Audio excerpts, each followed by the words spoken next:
తాకట్టులో ఉన్న బంగారాన్ని విడిపించి ఆ రోజు ఆన్లైన్ రేటుకే మేము కొంటాం. Sharma gold company.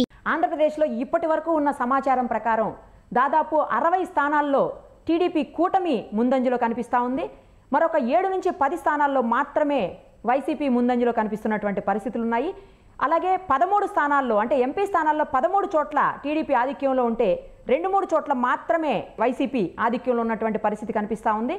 ఒక్క చోట అంటే పులివెందుల్లో మాత్రం కాంగ్రెస్ అంటే షర్మిల గారు కొంత ముందంజలో ఉన్నటువంటి పరిస్థితి కనిపిస్తూ ఉంది. మొత్తానికైతే ఓవరాల్గా చూసినప్పుడు మనకి ఇప్పటి వరకు పూర్తయినటువంటి రౌండ్స్ అన్ని చెక్ చేస్తే టీడీపీఏ ఆధిక్యంలో చాలా ప్రాంతాల్లో ఉన్నటువంటి పరిస్థితి. ప్రస్తుతం మనతో పాటు ఉన్నారు జనసేన ప్రధాన కార్యదర్శి శివశంకర్ గారు. ఒక్కసారి ఆయన ఏం చెప్తారో చూద్దాం. శివశంకర్ గారు నమస్తే అండి. నమస్కారం అమ్మా. ఎలా అనిపిస్తున్నాయండి వస్తున్నటువంటి ట్రెండ్స్ చూస్తుంటే టీడీపీ చాలా చోట్ల ముందంజలో కనిపిస్తున్నటువంటి పరిస్థితి? ఖచ్చితంగా అమ్మా, చాలా సంతోషంగా ఉంది. ఎందుకంటే కూటమి విజయం సాధిస్తుంది అన్నటువంటి మా నమ్మకం, విశ్వాసం నిజమయ్యే పరిస్థితి దగ్గరలోనే ఉంది. కొన్ని గంటల్లోనే అది రుజువు కాబడుతుంది. ప్రజలు మంచి తీర్పు ఇచ్చారు, ఇవ్వబోతున్నారు. ఎందుకంటే ప్రస్తుత అధికార పార్టీ తాలూకా పాలనా తీరుతో విసిగిపోయి సో ఓటు అనే ఆయుధం ద్వారా ఈ ప్రభుత్వాన్ని మార్చాలి అన్న నిర్ణయానికి ఈ రాష్ట్ర ప్రజలు రావడం జరిగింది. తదనుగుణంగా ఈరోజు ఈ రిజల్ట్స్, ఈ పరిణామాలు మన ముందుకు వస్తున్నాయని. ఎస్, మొత్తానికి జనసేన నేత అయినటువంటి అధినేత అయినటువంటి పవన్ కళ్యాణ్ గారు కూడా పిఠాపురంలో చాలా లీడింగ్లో కనిపిస్తున్నారు.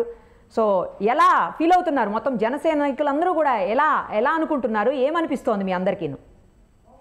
అంటే పిఠాపురం నుంచి మా అధ్యక్షులు పవన్ కళ్యాణ్ గారు భారీ మెజార్టీతో గెలుస్తారన్నటువంటి పూర్తి విశ్వాసం అందరిలో ఉందాం. కాబట్టి 1-2 రౌండ్లో ఆధిక్యతని మేము పెద్ద పరిగణలోకి తీసుకోవట్లేదు. అలాగే మిగతా స్థానాల్లో జనసేన ఆధిక్యం కొనసాగడం చాలా ఆనందదాయకంగా ఉంది. ఖచ్చితంగా మేము అనుకున్నట్టు 21కి 21 సీట్లు కూడా విజయం సాధించి అసెంబ్లీలో జనసేన అడుగు పెడుతుంది అన్నటువంటి మా విశ్వాసం ఏదైతే ఉందో, నమ్మకం ఏదైతే ఉందో అది నెరవేరుతుందని చెప్పగలుగుతున్నాం. రైట్ అండి, thank you so much, all the very best. ఇప్పుడు మనం చూస్తున్నాము మొత్తం, ఎందుకంటే చాలా చోట్ల అసెంబ్లీ స్థానాలకు జరిగాయి, అలాగే దేశవ్యాప్తంగా పార్లమెంటు స్థానాలకు జరిగాయి పోటీలు.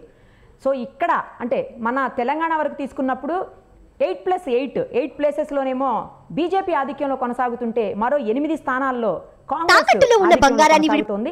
ఇక దేశవ్యాప్తంగా దాదాపు 250 స్థానాల్లో ఎన్డీఏ అంటే బీజేపీ కూటమి కనిపిస్తూ ఉంటే 180 స్థానాల వరకు కాంగ్రెస్కి సంబంధించినటువంటి ఇండియా కూటమి లీడింగ్లో కనిపిస్తూ ఉంది.